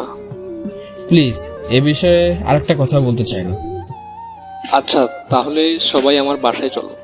দুপুরে খাবার খেয়ে নীলকে বাস স্টপে দিয়ে এসে যে যার বাসায় চলে যাব। ওকে, তাই করা। মিস তানহা, আপনার কি আমার বাসায় যেতে কোনো প্রবলেম হবে? না, আমার কোনো প্রবলেম নেই। সালা এখনো কিসের আপনি আপনি বলছস, আর আপনি না তুমি করে বলবি, আর তোর লাইন ক্লিয়ার। আমাদেরটা না হয় হলো, বাট আমাদের জন্য তোকে নিধি আপু কতটা ভুল বুঝলো। আরে বাদ দে এসব। তার মানে তানহা তুমি রাজি? আমি নীলের কোনো কথা ফেলি না। এই বলাতেই জয় তানহাকে জড়িয়ে ধরলো। হঠাৎ করে জড়িয়ে ধরাতে তানহা একটা অপ্রস্তুত হয়ে গেল। তানহা আমার দিকে তাকিয়ে আছে, আমি ইশারা দিয়ে তানহাকে জড়িয়ে ধরতে বললাম। তারপর তানহাও জড়িয়ে ধরলো। রোম্যান্স পরেও করতে পারবি, এই বলাতে দুজনকে ছেড়ে দিল। তারপর আমি বললাম, হয়েছে, এত লজ্জা পেতে হবে না। তারপর জয় ওর আম্মুকে ফোন দিয়ে বলল আমরা ওদের বাসায় যাচ্ছি। আমি পিছনের গেটে গিয়ে বাইরে হচ্ছি, তোরা গাড়ি নিয়ে সামনের গেট দিয়ে বের হ। যার সময় রানার কাছে গাড়ির চাবি দিয়ে পাঠিয়ে দিলাম, আপুকে জানে চাবিটা দিয়ে দেয়। তারপর আমি পিছনের গেটে বের হলাম। আবার আমার নিধি আপুর কথা মনে হলো, মনটা খারাপ হয়ে গেল। জয়ের গাড়ি আমার সামনে নিয়ে আসলো। তানহা জয়ের পাশের সিটে বসেছে, আমি রানা রাজু পিছনে বসলাম। সারাটা রাস্তা আমি একটা কথাও বলি নাই। ওরা অনেক কথা বলানোর চেষ্টা করেছে, বাট ব্যর্থ হয়েছে। ওরা এখনো চুপ করে আছে। জয়ের বাসার সামনে গিয়ে গাড়ি দাঁড়িয়ে পড়লো। আমি গাড়ি থেকে নেমে কারোর জন্য অপেক্ষা না করে হাঁটা শুরু করলাম। বাসার সামনে গিয়ে কলিং বেল বাজালাম। জয়ের ছোট বোন এসে দরজা খুলে দিল। জয়ের ছোট বোনের নাম রাইসা, ক্লাস 10-এ পড়ে। কেমন আছো নীল ভাইয়া? আলহামদুলিল্লাহ ভালো, তুই কেমন আছিস পিচ্ছি? অনেক ভালো। আমার চকলেট কই? আসলে হুট করে এসেছি তো, তাই আনা হয়নি। ওকে, ভিতরে আসো। জয়রাও এসে পড়লো, তাই ওদের সাথে একসাথে ভিতরে গেলাম। রাইসা থানার সাথে পরিচয় হলো। আন্টি কোথায়? কিচেনে। আমরা কিচেনে চলে গেলাম, দেখি আন্টি রান্না করতেছে। আন্টির সাথে কথাবার্তা বলে তান্নার সাথে আন্টিকে পরিচয় করিয়ে দিলাম। আমরা জয়ের রুমে চলে গেলাম। জয়ের রুমে গিয়ে আমরা বসে আছি। রাইসা আসলো রুমে কফি নিয়ে, সবাইকে কফি দিল। ভাইয়া, সত্যি কি তান্না আপু তোমার ফ্রেন্ড নাকি অন্য কিছু? সবাই আড্ডা দিতে লাগলো। আমি চুপ করে বসে আছি, ওরা কথা বলছে। একটু পরে আন্টি আসলো। আন্টি এসে আমাদের সাথে একটু আড্ডা দিতে লাগলো। আন্টি চলে গেল, আমার ফোনটা বেজে উঠলো। দেখি আম্মু কল দিয়েছে। আম্মু বলো। কোথায় তুই? জয়ের বাসায়। নিধির সাথে কিছু হয়েছে তোর? না তো। তাহলে আসছে থেকেই কান্না করছে? জানি না। বাসায় আস। আজকে বিকালে নানুর বাসায় যাব। হঠাৎ করে? ভাল লাগতেছে না, কিছুদিন ঘুরে আসি। বাসায় আয়, কাপড় নিয়ে যা। যাওয়ার সময় মার্কেট থেকে নিয়ে যাব। ওকে। আমার সিম অফ থাকবে, নানুরটা দিয়ে ফোন দিব। সাবধানে যাবি। দুপুরে আপু খেতে না চাইলে জোর করে খাইয়ে দিও। ওকে। তারপর আপু কল কেটে দিল। দেখ নীল, আরেকবার ভেবে দেখ। আর ভাবার কিছু নেই। তারপর আমরা নিচে চলে গেলাম, খেতে বসলাম। খাওয়া শেষ হলো, আবার আমরা ছাদে চলে গেলাম। ছাদে গিয়ে আড্ডা দিলাম। তারপর আন্টি আর রাইসার কাছ থেকে বিদায় নিয়ে চলে আসলাম। রানা, জয়, রাজু, তানহা আমার সাথে বাস স্টপে বসে আছে। আমি সিম একটা অফ রাখবো। তাহলে যোগাযোগ হবে কি করে? নিউ সিম নিব। ওকে। বাস ছেড়ে দেওয়ার সময় হয়েছে, আসি আমি বাসে উঠে গেলাম। আমি ভিতরে গিয়ে সিটে বসলাম। সকালে জয় অনলাইনে টিকিট কেটে রেখেছিল।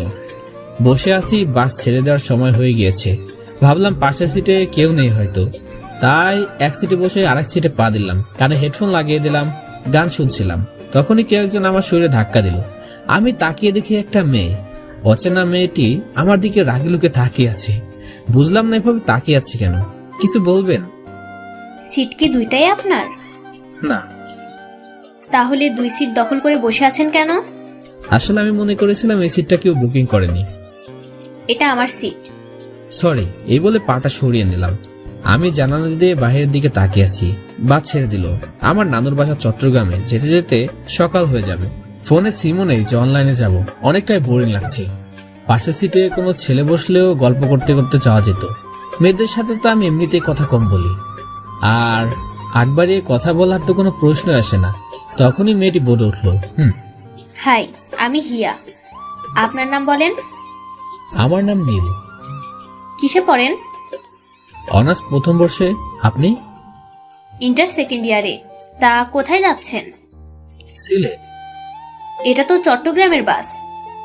আজব তো, জানেন যখন তখন প্রশ্ন করেন কেন? আরে বোকা, বলতে চাচ্ছি চট্টগ্রাম কোথায় যাচ্ছেন? নানুর বাসায়। আপনি কি বিরক্ত হচ্ছেন?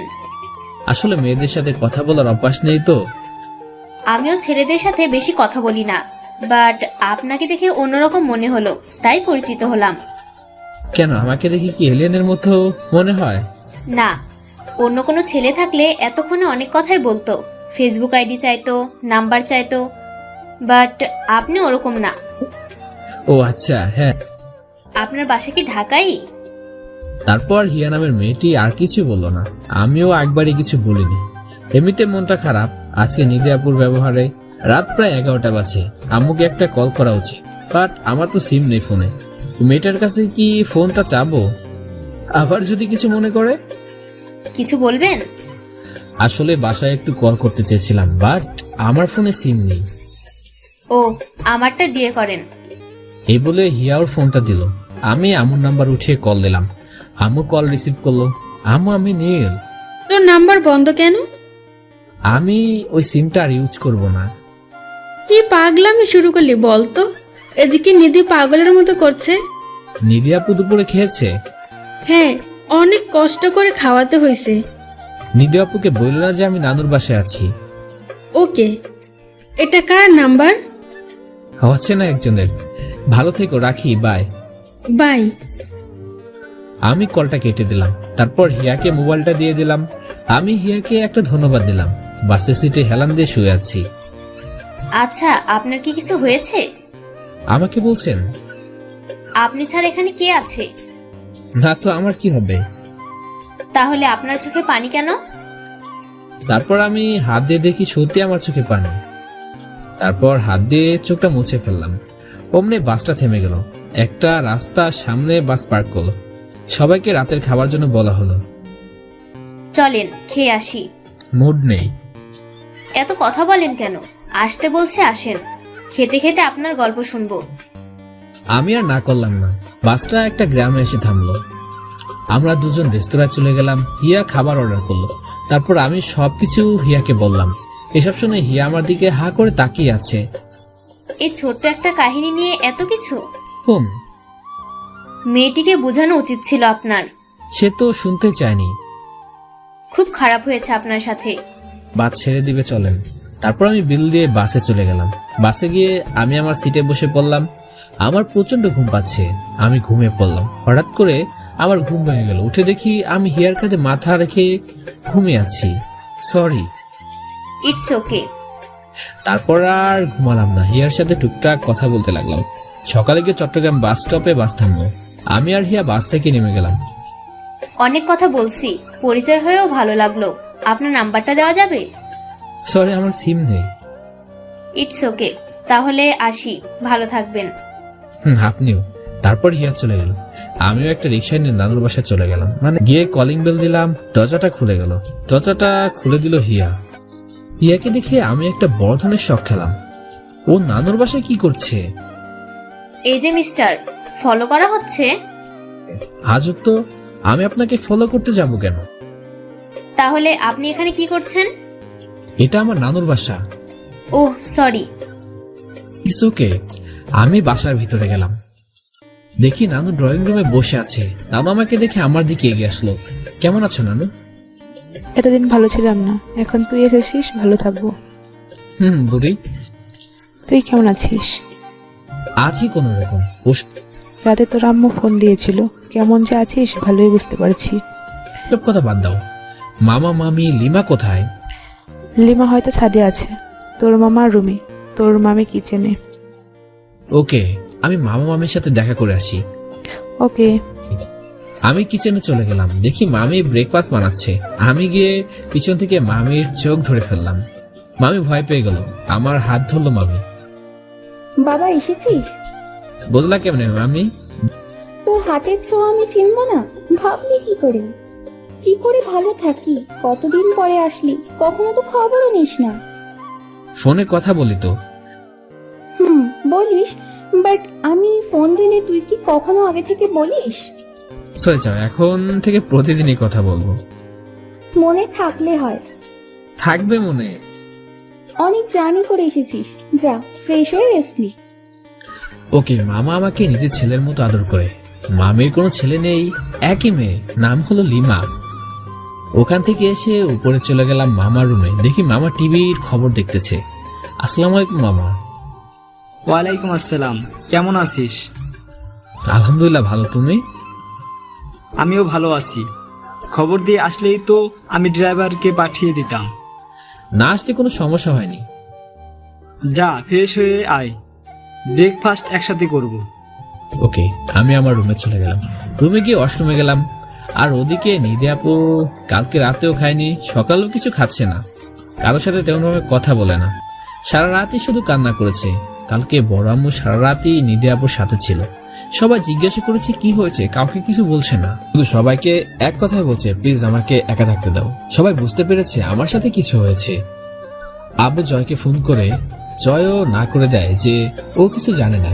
আমি ওয়াশরুম থেকে বের হলাম, দেখি লিমা রুমে আছে, সাথে হিয়াও আছে। লিমা আমাকে দেখে দৌড়ে এসে জড়িয়ে ধরলো। কেমন আছিস পাগলি? বেশি ভালো না। তুমি? ভালো না কেন?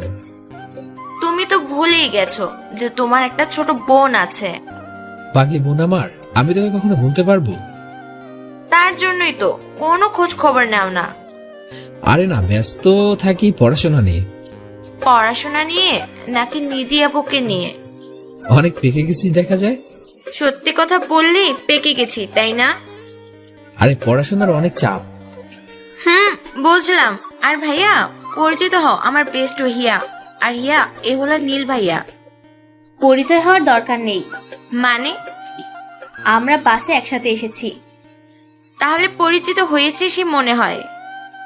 তোর ভাইয়া কোনো পরিচয় দেয়নি, আসলে ওনার একটু অ্যাটিটিউড বেশি।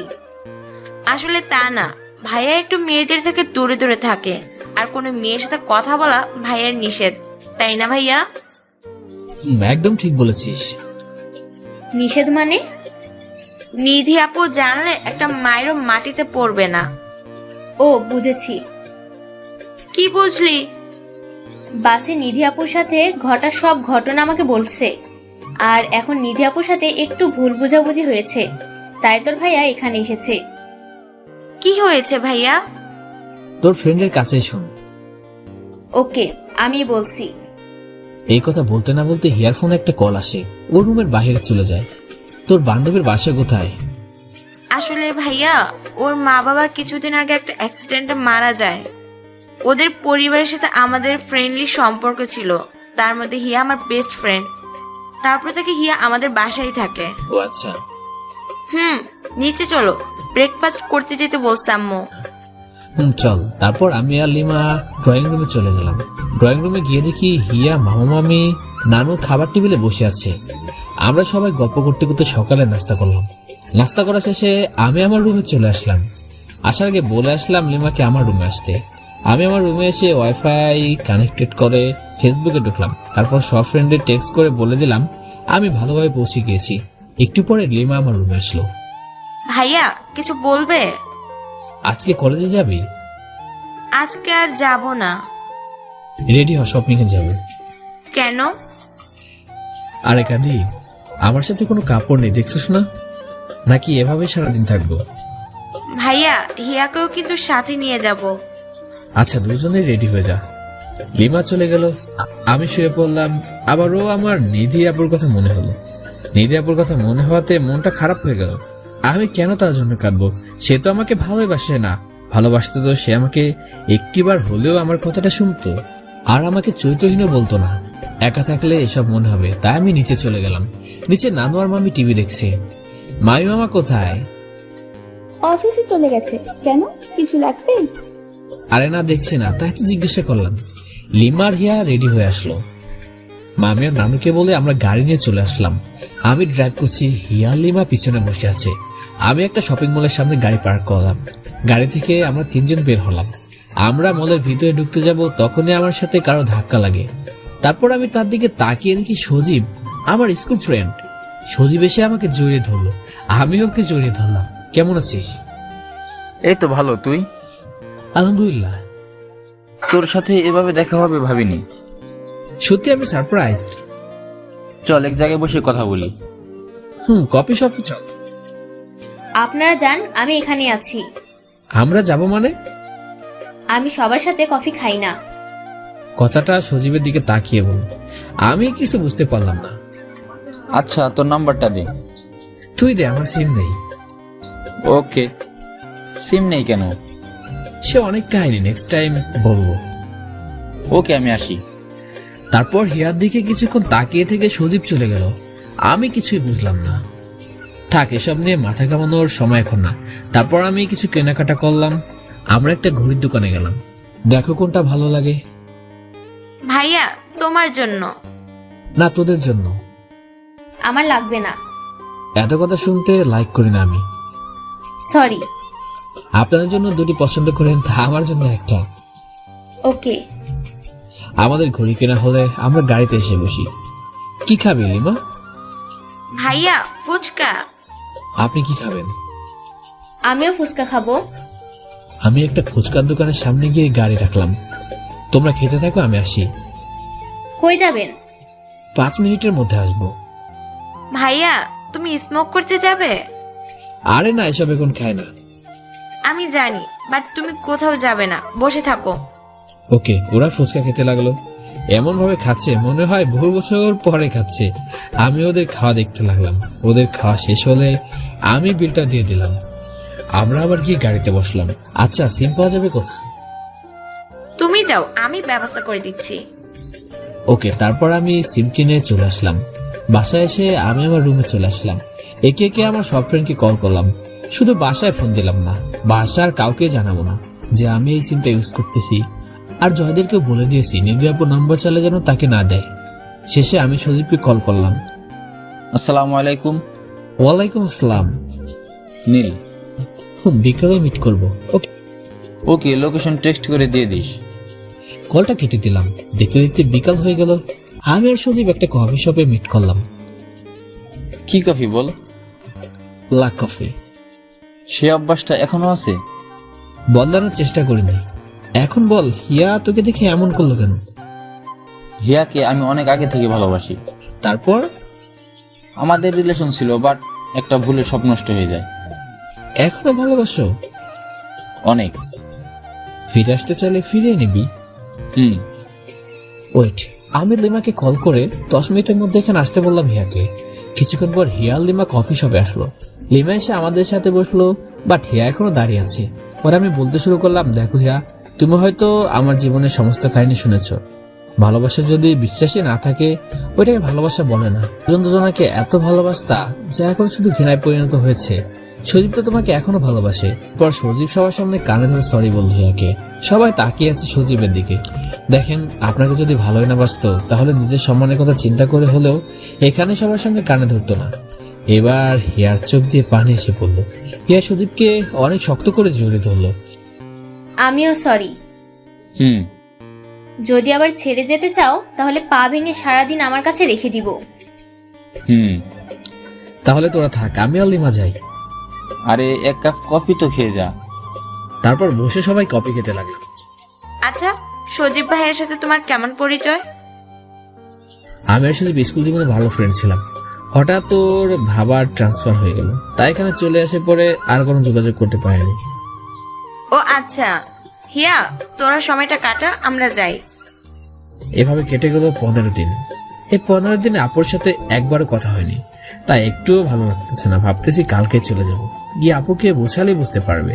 বিকেলে আমি আর হিয়া লিমা সাথে আড্ডা দিচ্ছি, তখনই জয়ের কল। হ্যাঁ মামা, বল। মামা, নিধি আপু সব জেনে গেছে সত্যিটা। তুই জানলি কি করে? আজকে আমাকে আর তানাকে একসাথে দেখেছে। তারপর আমরা সব বুঝিয়ে বলেছি। ওকে ভাই। তারপর আমি লিমাকে গিয়ে বললাম কালকে নিধি আপু আসবে। কে বললো? আপু সব জেনে গেছে, আমি শিওর আসবে। তাহলে তো ভালোই।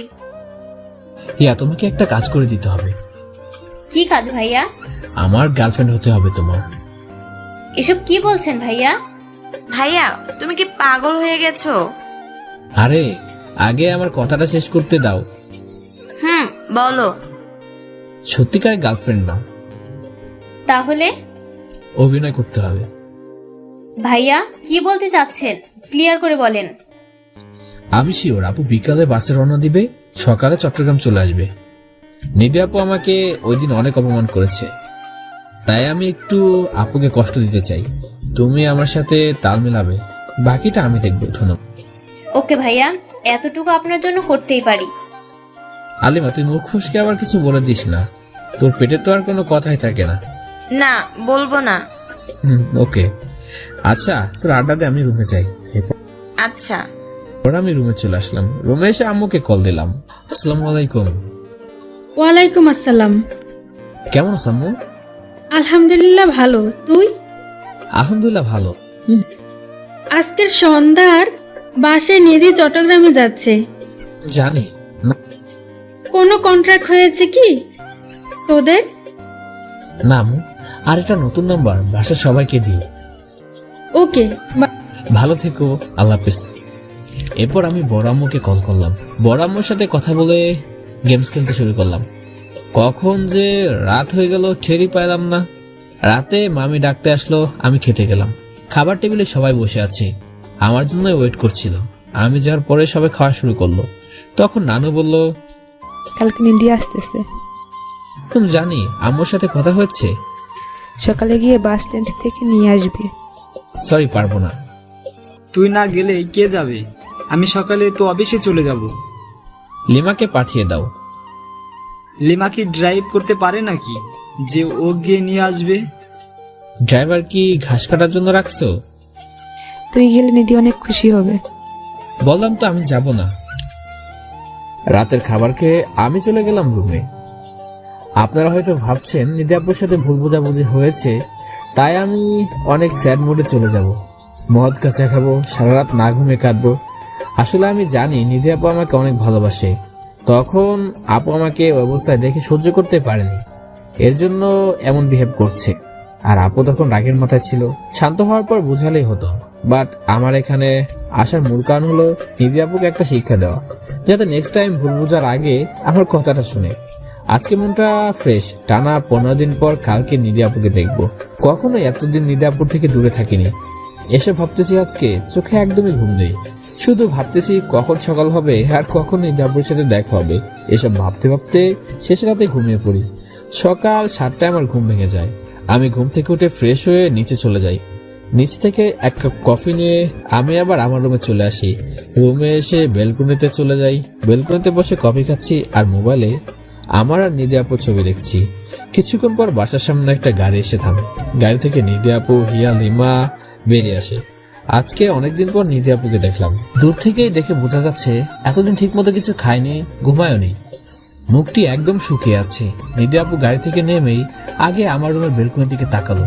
আমি দেয়ালের পাশে লুকিয়ে পড়লাম। নিধি আপু জানে নানুর বাসায় এটা আমার রুম। আমি রুমে এসে খাটে শুয়ে পড়লাম। নিধি আপু কখন রুমে আসবে সে অপেক্ষা করতে লাগলাম।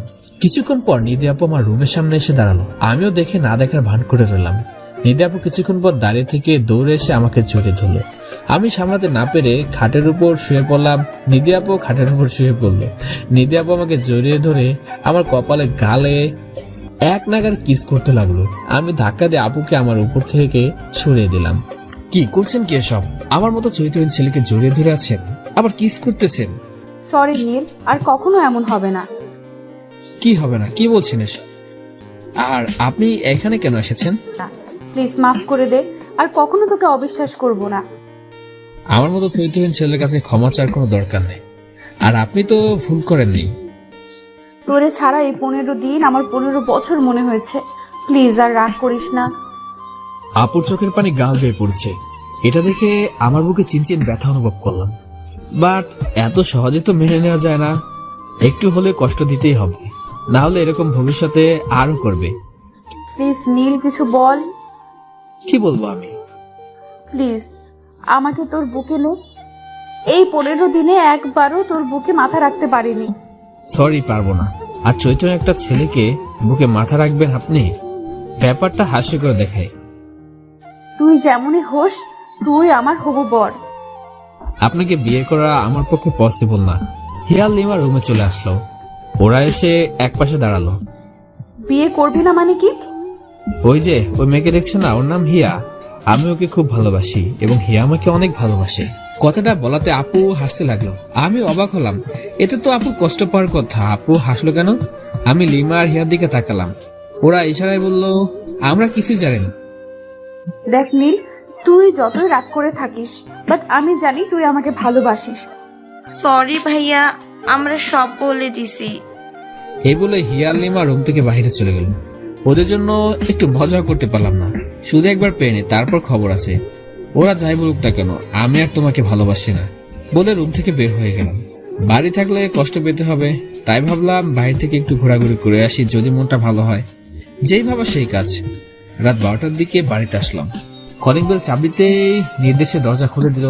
আমি তো নিজেকে দেখে চমকে গেলাম, কারণ নিধি এখনো ঘুমায়নি। হয় আমার জন্য অপেক্ষা করতেছিল। আমি কোনো কথা না বলে সোজা আমার রুমে চলে আসলাম। রুমে আসতে না আসতে নিধি এসে হাজির। এসে আমাকে জিজ্ঞাসা করলো, এত রাত অবধি কোথায় ছিলেন? আমি চুপ করে আছি, কারণ ওর সাথে আমার কথা বলা একটু ভালো লাগছিল না। নিধি আবারও বলল, কি হলো, কথা বলছেন না কেন? এত রাত অবধি কোথায় ছিলেন? সেটা জেনে আপনি কি করবেন? আপনি আপনার রুমে যান। আপনি এভাবে কথা বলছেন কেন? প্লিজ নীল, আমাকে ক্ষমা করে দাও। ঠাস ঠাস তোকে ক্ষমা করবো আমি? আর তুমি তো কোনো দোষ করনি, সব দোষ তো আমার। তুমি তোমার রুমে যাও। নিধি শুধু কান্না করতেছে, আর কিছু বলছে না। কিছুক্ষণ পর মেয়েটি বলল, ফ্রেশ হয়ে নিচে আসুন, খেতে দিচ্ছি। আমার ক্ষুধা নেই। প্লিজ নীল, তুমি আমাকে যা করার করো, মারো কাটো, মন যা চায় তাই করো, আমি কিচ্ছু মনে করব না, কিন্তু নিজেকে কষ্ট দিও না। তোকে না বললাম আমার ক্ষুধা নেই? আর এখন তোর ভালোবাসা উতলায় পড়তেছে।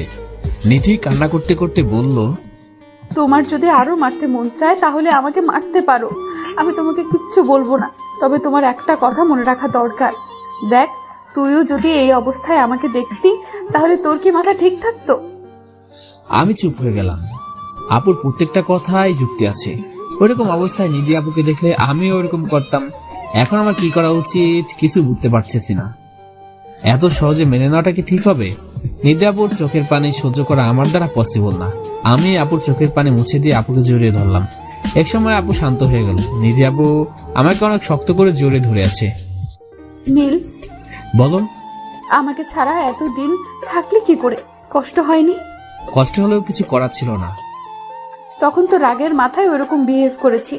আমাকে ভালো করে বোঝালে কি বুঝতাম না আমি? বাট তোমাকে একটা শিক্ষা দেওয়া উচিত ছিল, যাতে কখন আর ভুল না বুঝতে পারো। আর কিছু করতে হবে না, আর কখনো ভুল বুঝবো না। মনে থাকে জানি। চলো ব্রেকফাস্ট করে আসি। অনেকদিন হলো একটা জিনিস খাওয়া হয় না।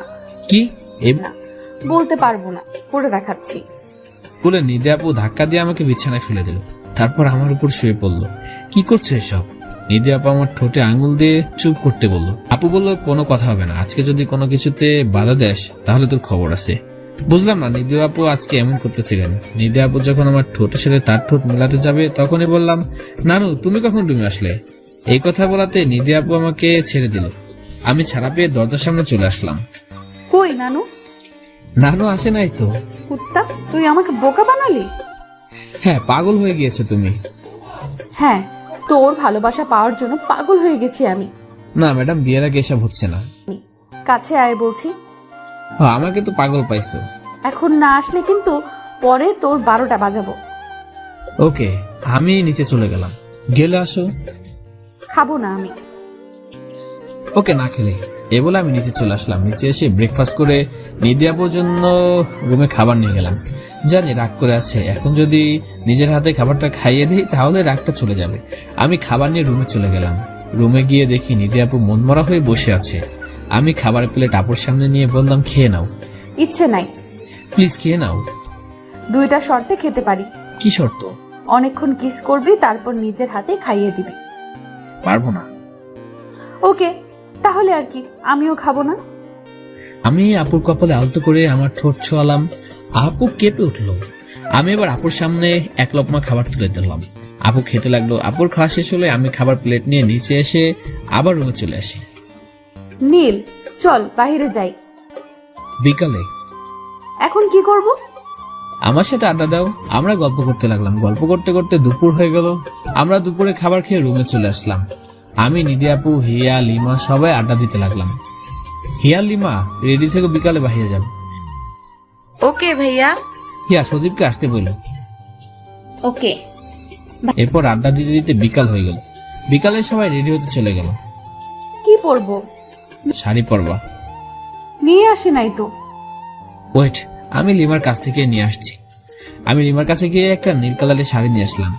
এসে নিধি আপুকে পরিয়ে দিলাম। নিধি আপু শাড়ি পরার সময় তার শাড়ির কুচি আমার ধরে রাখতে হয়। কেমন লাগছে আমাকে? পারফেক্ট বউয়ের মতো। এই কথা শুনে আপু একটু লজ্জা পেল। তুই কি পরবি? T shirt.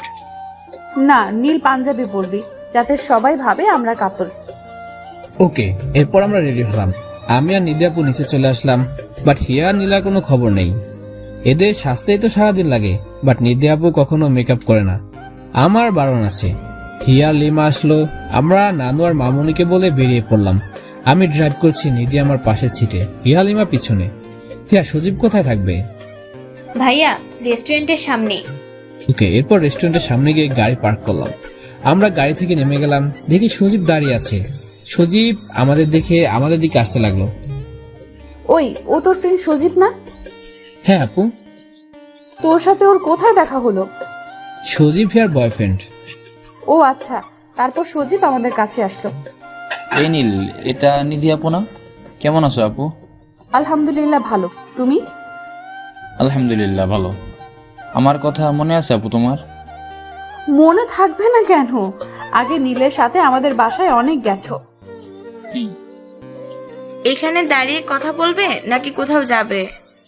কোথায় গেলে ভালো হয়? এখানে একটা লেক আছে, যাবে? ওখানেই চলো। আমি তো বাইক নিয়ে এসেছি। গাড়ি ড্রাইভ করতে পারোস? হ্যাঁ। তুই হিয়াকে নিয়ে গাড়িতে আয়, আমাকে বাইকের চাবিটা দে। ওকে।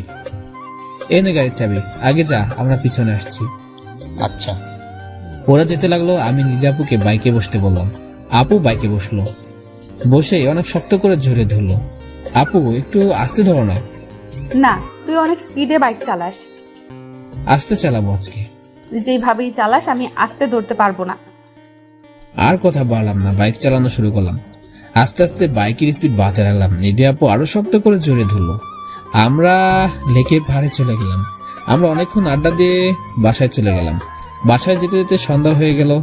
বাসায় গিয়ে আমি আমার রুমে চলে গেলাম। রাতে ডিনার করার জন্য ডাকা হলো। আমরা ডিনার করতে চলে গেলাম। সবাই বসে খেতে লাগলো। নানু, একটা কথা রাখবে? বল। আজকে কিন্তু আমি নীলের সাথে ঘুমাবো। এই কথা শোনার পর আমি কাশতে লাগলাম। মামি পানি দিল। পানি খেয়ে আমি ঠিক হলাম। সবাই আমার দিকেই তাকিয়ে আছে। মেয়েটা কি পাগল হয়ে গেছে? কোথায় কোনো কথা বলতে হয় কিছুই বুঝে না। কি বলছে এসব আপু? আমাদের কি বিয়ে হয়েছে? একদম চুপ। না রে, বিয়ের আগে একসাথে থাকা যায় না। আমাদের তো বিয়ে হবে, তাই না? হয়নি তো। আর একটা কথা বলবে না, চুপচাপ খাও। আমি খাওয়া শেষ করে আমার রুমে চলে আসলাম। রুমে এসে ফোন টিপতে লাগলাম। রাত বাজে 12টা। মনে হয় আমার দরজা ঠেলে কেউ ভিতরে আসতেছে। ভালো করে তাকিয়ে দেখি নিধি আপু। আমি চোখ বন্ধ করে ফেললাম। আগে দেখি নিধি আপু কি করে। নিধি আপু এসে আমার মুখের সামনে বসলো। প্রথম কপাল একটা চুমু দিল। তারপর বলতে শুরু করলো, পাগল, তোকে যে কতটা ভালোবাসি তুই জানিস না? নিজের চাইতে তোকে অনেক বেশি ভালোবাসি আমি। কবে যে তোকে পার্মানেন্ট নিজের করে পাবো, তোকে ছাড়া একটুও ভালো লাগে না আমার। আর অনেক কিছু বলতে লাগলো। নিধি আপু আমার লিপে ছোট করে একটা কিস করলো। আমি নিধির মাথার পিছনে হাত নিচু করে আপুর লিপের সাথে আমার লিপটা মিলিয়ে নিলাম। নিধি আপু ভয় পেয়ে গেল। আমি কিছুক্ষণ কিস করার পর আপু ঠোঁট মুক্ত করে দিলাম। তুই না ঘুমিয়েছিলি? না, জেগেছিলাম। এমন করে কেউ কিস করে কুত্তা? তুমি এত রাতে আমার রুমে কি করো? তোর বুকে মাথা রেখে ঘুমাবো, তার জন্য এসেছি। এখন কিছু হবে না, বিয়ের পর। উফ, সব শুধু বিয়ের পরে। এবার ঢাকা গিয়েই বিয়ে করে ফেলবো, তারপর সব সুদে আসলে আদায় করব। ওকে, এখন যাও। তাড়িয়ে দিচ্ছিস? আমি নিধি আপুকে জড়িয়ে ধরলাম। দেখো, কেউ যদি দেখে ফেলে তাহলে অনেক খারাপ ভাববে। ওকে, যাচ্ছি রে বাবা। নিধি আপু চলে গেল, আমি ঘুমিয়ে পড়লাম। এভাবে কেটে গেল 10 দিন। এই 10 দিনে এমন কোনো দিন নেই যে তাকে আদর করতে হয়নি, তাকে নিয়ে বাইরে যেতে হয়নি। রাত বাজে 10টা, নিধি আপু আমার রুমে আসলো। চল ফুচকা খেতে যাব। এত রাতে ফুচকা খেতে হবে না, কালকে নিয়ে যাব। না, আমি আজকেই খাবো। প্লিজ জেদ করো না। তুই যাবি কিনা বল, তাহলে আমি একাই যাব। আচ্ছা চলো। আমরা কাউকে কিছু না বলে বের হলাম। নিধি আপু হেঁটে যাবে, তাই গাড়ি নিলাম না। আমরা হাঁটতে লাগলাম। রাস্তায় একটা ফুচকার দোকান দেখলাম, দোকানটা বন্ধ করতে গিয়েছিল। নিধি আপু ফুচকা খেলো, আমাকে একটা খাইয়ে দিল। ফুচকার বিল দিয়ে আমরা আবার হাঁটতে লাগলাম। রাস্তায় 3টা ছেলে আমাদের পিছনে পিছনে আসতে লাগলো। ওরা এসে আমাদের সামনে দাঁড়ালো, ওদের হাতে চাকু আর খুর। নিধি আপু ভয় পেয়ে আমাকে জড়িয়ে ধরলো। কে ভাই আপনারা? ওদের মধ্যে একজন বলল, যদি বাঁচতে চাস তাহলে যা কিছু আছে দিয়ে দে। কেন, মগের মুলুক নাকি? যা বলছি শোন, ভালো হবে। প্লিজ নীল, সব দিয়ে দে। কিসের জন্য? আমি এসব ভয় পাই না। এ বলাতে ওখানের একজন আমার গলায় খুঁট ঠেকালো। নিধি আপু ভয় পেয়ে আমার ফোন, ওয়ালেট, নিজের ফোন ওদের দিকে দিয়ে দিল। এসব পেয়ে ওরা আমাকে ছেড়ে দিল। আরেকজন বলল, হাতের ঘড়িটা দে। ঘড়িটা আমাকে নিধি আপু গিফট করেছে, তাই দিলাম না। এটা নিয়ে ওদের সাথে একটু হাসাহাসি হলো। হঠাৎ করে আমার হাতে খুরের একটা ফেস লেগে যায়। এটা দেখে নিধি আপু নীল বলে চিৎকার দিয়ে ওঠে। নিধি আপুর চিৎকার শুনে আশেপাশে কিছু লোক দৌড়ে আমার কাছে আসে। এটা দেখে ছিনতাইকারীরা ভয় পেয়ে পালিয়ে যায়। আমার হাত থেকে ভালোই ব্লাড বের হচ্ছে। যতটা না কষ্ট হচ্ছে হাত কাটার জন্য, তার চাইতে বেশি কষ্ট হচ্ছে নিধি আপুর জন্য। নিধি আপুর ব্যাগ থেকে রুমাল বের করে আমার হাত বেঁধে দিল। আপুর চোখের পানি থামছে না। আরে এভাবে কান্না করার কি আছে? কিছু হয়নি তো। আমার জন্য সব হয়েছে। তোমার জন্য মানে? আমি যদি আসার জন্য বায়না না করতাম তাহলে এমন হতো না। আরে পাগলি মেয়েটা, এটা কপালে ছিল। আর বেশি কিছু হয়নি তো, সামান্য একটু কেটে গিয়েছে। একদম চুপ। কত ব্লাড বের হচ্ছে, আর তুই বলছিস সামান্য, তাই না? কিছু সময়ের মধ্যে আমাদের এখানে লোকজন জড়ো হয়ে গেল। নিধি আপু তাদের বলল হাসপাতালে যাওয়ার জন্য কিছু একটা ব্যবস্থা করে দিতে। রাত করে কোনো ট্যাক্সি পাওয়া যাবে না, তাই একজন একটা সিএনজি ডেকে দিল। নিধি আপু আমাকে ধরে সিএনজিতে বসিয়ে দিল। আপুও বসলো। সিএনজি ড্রাইভারকে হাসপাতালে নিয়ে যেতে বলল। সামান্য একটা কাটা নিয়ে এমন করতেছে, যদি বড় কিছু হয় তাহলে যে কিরকম করতো আল্লাহ জানে। আপু হাসপাতালে যাওয়ার মতো কিছু হয়নি তো? যদি আরেকটা কথা বলোস তাহলে তোর খবর আছে। এই সামান্য বিষয় নিয়ে এত কিছু? এই খোঁটা যদি আমার গলায় ছালাই দিত, পুরো কথা বলতে পারলাম না। তার আগে নিধি আপুর ঠোঁট দিয়ে আমার ঠোঁট জোড়া বন্ধ করে দিল। আমি কি বলবো বুঝতেছি না। সিএনজি ড্রাইভার অবাক হয়ে গেছে। এমন জিনিস দেখার জন্য হয়তো সে প্রস্তুতও ছিল না। কিছু সময় পরে নিধি আপু আমার ঠোঁট জোড়া মুক্তি করে দিল। নেক্সট টাইম এমন কথা বললে আর কখনো তোর সাথে কথা বলবো না। সরি, নিধি আপু কিছু বললো না। অন্যদিকে মুখ ঘুরে বসেই রইল। বুঝলাম না আমার জন্য নিধি আপুর মনটা খারাপ হয়ে গেছে। আমি নিধি আপুর কাঁধে মাথা রাখলাম। আপু আমার দিকে তাকালো, আমার মাথায় হাত বুলে দিতে লাগলো। আপু। বল। হয় নিধি, নাকামো না করে বল, কি হয়েছে? হাসপাতালে যেতে হবে না। কেন? তোমার ঠোঁটের ছোঁয়া পেয়ে সব ব্যথা ভালো হয়ে গেছে। ফাজলামো শুরু করছিস, তাই না? একদম না, সত্যি বলছি। সিএনজিটা থেমে গেল। ড্রাইভার বলল, আপা এটাই হাসপাতাল। নিধি আপু ওনাকে অপেক্ষা করতে বলল। ডাক্তার দেখিয়ে আবার সিএনজিতে বাসায় ফিরতে হবে। সিএনজি থেকে নামতেই মামার ফোন। আমি নিধি আপুর কাছে কলটা দিলাম। নিধি আপু সবকিছু বুঝিয়ে দিল। নিধি আপু বলে দিল, না তেমন কিছু হয়নি, ডাক্তার দেখিয়ে মেডিসিন নিলেই হবে। এই বলে আপু কলটা কেটে দিল। আমরা হাসপাতালের ভিতরে ঢুকলাম। হাসপাতালের সবচাইতে বড় ডাক্তারের কেবিনে গেলাম। কেবিনে গিয়ে দেখি এটা তো মামার বন্ধু। ওনাদের বাসায় আগে অনেক গিয়েছি। অনেক দিন এই আঙ্কেলের সাথে দেখা হয়নি। আসতে পারি আঙ্কেল? নীল, তুমি এখানে? আসসালামু আলাইকুম আঙ্কেল। ওয়ালাইকুম আসসালাম। কেমন আছো নীল? আলহামদুলিল্লাহ ভালো আঙ্কেল, আপনি? ভালো। বাট তোমার হাতে কি হয়েছে? ব্যান্ডেজ কেন? একটা অ্যাক্সিডেন্ট হয়েছে, একটু কেটে গেছে। সাথে এটা কে তোমার? হবু বউ আঙ্কেল। কেমন আছো মা? আলহামদুলিল্লাহ ভালো। আপনি? ভালো। এমন সময় একজন নার্স এসে বলল, একটা রোগীর অবস্থা খুব খারাপ, আঙ্কেল আমাকে বললো আমি একটা নাচ পাঠিয়ে দিচ্ছি, তোমরা বসো। নাচের বয়সটা একদম কম মনে হয়, মেডিকেলের স্টুডেন্ট হবে আর একটু স্মার্টও। ভাইয়া কি হয়েছে? হাত কেটেছে। তারপর মেয়েটা একটা ইঞ্জেকশন বের করলো। এটা দিয়ে কি করবে? সেলাই করতে হবে, তাই ইঞ্জেকশন দিয়ে অবশ করে নিব। আব্বু আমি ইঞ্জেকশন দিব না। ইঞ্জেকশন দেওয়াটা কি খুব জরুরি? হ্যাঁ আপু, না হলে অনেক ব্যথা পাবে, আর ওনার মধ্যে কিউট একটা ছেলেকে আমি ব্যথা দিতে পারবো না। আপনাকে এখানে কে কিউট সেটা দেখতে পাঠানো হয়েছে? সরি। নিধি আপু আমাকে জড়িয়ে ধরলো, তারপর আমাকে ইঞ্জেকশন দিয়ে দিল। আসলে ইঞ্জেকশন অনেক ভয় পাই আমি। তারপর হাত ওয়াশ করে সেলাই দিতে লাগলো। তারপর নার্স বলল, আচ্ছা একটা প্রশ্ন করি। আমি বললাম ওকে করেন। তারপর যে প্রশ্ন করলো আমি শুনে হাসতে লাগলাম। আচ্ছা আপনারা কি কাজিন?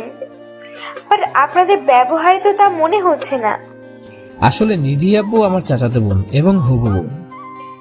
ওহো, তার জন্যই তো বলি একটা কাজিন তো আর জড়িয়ে ধরবে না এমন করে। কথা বলতে বলতে সবকিছু কমপ্লিট হয়ে গেল। আমরা আঙ্কেলের কাছ থেকে বিদায় নিয়ে হাসপাতালের সামনে চলে আসলাম। সিএনজি ড্রাইভার এখনো সিএনজি নিয়ে বসে আছে। আমরা গিয়ে সিএনজিতে বসলাম, বাসার ঠিকানা বললাম। আমাদের বাসার সামনে সিএনজি ব্রেক করলো। আমরা ভাড়া মিটিয়ে বাসায় গিয়ে কলিং বেল বাজালাম। দেখি নানু, মামা, মামি, লিমা, হিয়া সবাই আছে। আমরা যখন সবার সামনে গিয়ে দাঁড়ালাম। এত রাতে তোমাদের বাসার বাইরে কে যেতে বলেছে? সরি মামা। আজকে তোমাদের কিছু হলে আপুকে কি জবাব দিতাম আমি? কিছু হয়নি তো, যাও নীল, তুমি গিয়ে রেস্ট নাও। ওকে, এই বলে আমি রুমে চলে গেলাম। আমার পিছনে পিছনে নিধি আপু আসলো। আপু এসে আমার পাশে বসলো। আজকে আমার জন্য তোর এই অবস্থা হলো। এই কথাটা আরেকবার বললে তোমার খবর আছে বলে দিলাম। ডিনার করবে না? না। কেন? দেখো না হাতটা কাটা আমার। ওয়েট, আমি নিয়ে আসছি। নিধি আপু নিচে চলে গেল। নিচে গিয়ে আমার জন্য খাবার নিয়ে আসলো। হাত ধুয়ে আমার সামনে বসে খাবার তুলে ধরলো। আমি খেয়ে নিলাম। তুমি খাবে না? পরে খাবো। আমার সাথে খাও। তোর সাথে কি করে খাবো? এক লোকমা তুমি খাবে, আর এক লোকমা আমাকে খাইয়ে দিবে।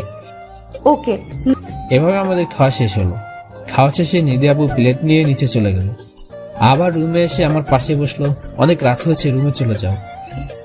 না, আজকে আমি তোর সাথেই থাকবো। না, হবে না। কেন?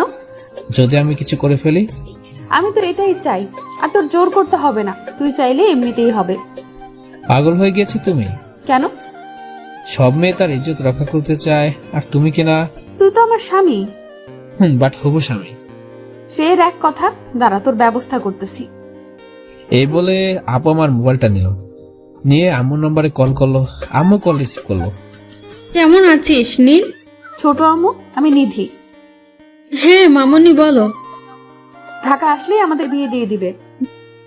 এত তাড়াতাড়ি করার কি দরকার? তোমাদের লেখাপড়া শেষ হোক তারপর। না, আমি এতদিন ওয়েট করতে পারবো না। আচ্ছা দেখা যাবে, আগে ঢাকা আসো। না, শিওর দিয়ে বলো, না হলে আমরা কাজী অফিসে গিয়ে বিয়ে করে ফেলবো। না, তোমাদের বিয়ে করতে হবে না, আসলে তোমাদের বিয়ে দিয়ে দেব। ধন্যবাদ আম্মু। আমার ছেলেটাকে পাওয়ার জন্য একবার মরিয়া হয়ে গেছিস।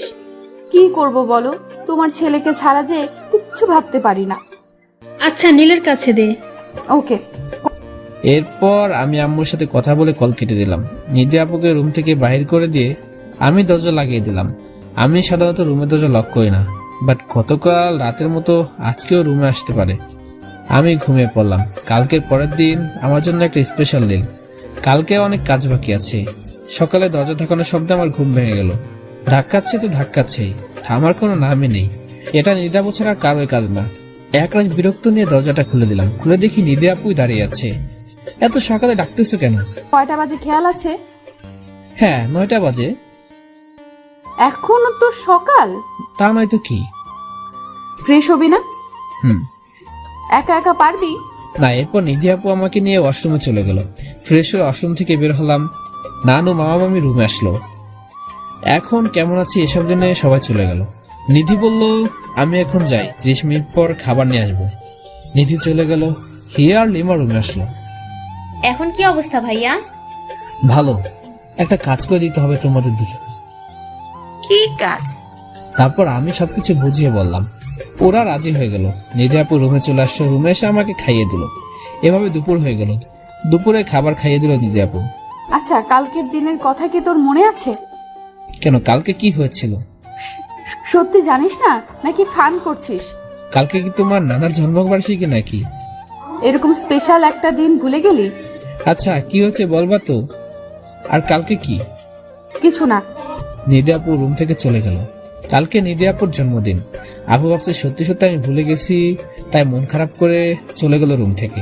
আমি ফোন দিয়ে লিমা আর হিয়াকে আসতে বললাম, ওরা আসলো। প্ল্যানিং মোতাবেক হিয়া, লিমা নিধি আপুকে নিয়ে বাইরে যাবে। এই সময় আমি সবকিছু ব্যবস্থা করে রাখবো, আপুকে সারপ্রাইজ দেওয়ার জন্য আর কি।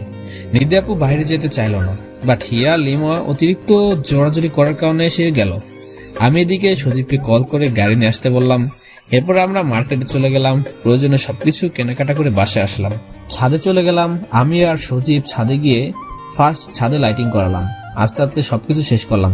সন্ধ্যা হয়ে গেল। আমি আর সজীব আমার রুমে চলে গেলাম। রাত 8টার দিকে নিধি আপু বাসায় আসলো। হিয়া, লিমাকে মনে মনে একটা ধন্যবাদ দিলাম। নিধি আপু বাসায় এসে আমার রুমে আসলো। সজীবকে আমার রুমে দেখে একটু কথা বলেই চলে গেল। হিয়া সজীবকে দেখে আরো বেশি অবাক হলো। আমি হিয়াকে বললাম নিধি আপুর দিকে নজর রাখতে, কোনো মতে জানি নিধি আপু ছাদে যেতে না পারে। আর লিমাকে পাঠালাম ছাদে কিছু কাজ বাকি আছে সেগুলো কমপ্লিট করতে। রাতে সবাই ডিনার করতে যে যার রুমে চলে গেল। রাত বাজে 11:15। আমি সজীবকে ছাদে যেতে বললাম। নানু, মামি, হিয়া, লিমা ছাদে চলে গেল। আমি নিধি আপুর রুমে গেলাম। দেখি আমার পিক দেখতেছে ফোনে। আপু এদিকে আসো। নিধি আপু আসলো। আমি নিধি আপুর চোখটা বেঁধে ফেললাম। চুপ করে থাক। আমি নিধি আপুকে কোলে তুলে নিলাম। আজকে এত রোমান্টিক? এত ওজন কেন তুমি? এতটুকুতে এরকম, যখন বেবি হবে তখন তো মোটা হব, তখন নিবি কি করে? দেখা যাবে। আমি নিধি আপুকে নিয়ে হাঁটতে লাগলাম। নিধি আপু বলতেছে, কই নিয়ে যাচ্ছিস? আমি কিছু বলছি না। ছাদে চলে গেলাম। একটা টেবিলে কেক রাখা হয়েছে, কেকের সামনে আপুকে নামিয়ে দিলাম। রাত 12টা বেজে গেল। আমি আপুর চোখ মুক্ত করে দিলাম। সবাই একসাথে বলতে লাগলাম, happy birthday to you, happy birthday to you dear Nidhi, happy birthday to you my love. সব দেখে নিধি আপু আমাকে জড়িয়ে ধরে কেঁদে দিল। আমি নিধি আপুকে বাহুডোরে নিয়ে নিলাম। পরে মামা বলল, আরে আজকের দিনে কাঁদতে নেই। এরপর নিধি আপু কেক কাটলো। ফার্স্ট আমাকে খাইয়ে দিল, তারপর নানুকে, এরপর একে একে সবাইকে খাইয়ে দিল। সবাই গিফট দিয়ে চলে গেল। আমি নিধি আপুর হাতে একগুচ্ছ গোলাপ দিলাম। আপু খুশি হয়ে আমাকে একটু মিষ্টি খাইয়ে দিল। একটা দোলনা ফুল দিয়ে অনেক সুন্দর করে সাজানো হয়েছে। আমরা গিয়ে ওটাতেই বসলাম। নিধি আপু আমার বুকে মাথা রাখলো। পরে যখন জিগাইলাম তখন না করলে কেন? বললে কি সারপ্রাইজটা থাকতো? জানো কতটা কষ্ট পেয়েছি? সরি, আর হবে না। সব সময় এমন ভাবে ভালোবাসবে তো? মৃত্যুর আগ পর্যন্ত তোমাকে ভালোবেসে যাব। নিধি আপু আমাকে অনেক শক্ত করে জড়িয়ে ধরলো আর বলল, কেকের নাম লেখাটা অনেক সুন্দর ছিল। কেকে লেখা ছিল হ্যাপি বার্থডে সিনিয়র প্রেয়সী। আমি আপুকে অনেক শক্ত করে জড়িয়ে ধরলাম। আপু আমার বুকে ঘুমিয়ে পড়ল। আমি নিধি আপুর কপালে একটা চুমু খেয়ে বললাম, ভালোবাসি পাগলে, নিজের জীবনের চাইতেও তোমাকে অনেক বেশি ভালোবাসি। সো দর্শক বন্ধুরা, আজকের এই গল্পটি আপনাদের কাছে কেমন লেগেছে সেটা অবশ্যই কমেন্ট করে জানাবেন, এবং পরবর্তীতে আপনি কেমন গল্প শুনতে চান সেটাও নিচে কমেন্ট করে জানাতে পারেন। সো সবাই ভালো থাকবেন, সুস্থ থাকবেন। আর হ্যাঁ, আপনি যদি এখনো আমাদের চ্যানেলটি সাবস্ক্রাইব না করে থাকেন তাহলে প্লিজ চ্যানেলটি সাবস্ক্রাইব করে পাশে থাকা বেল বাটনটি বাজিয়ে দেবেন। ধন্যবাদ।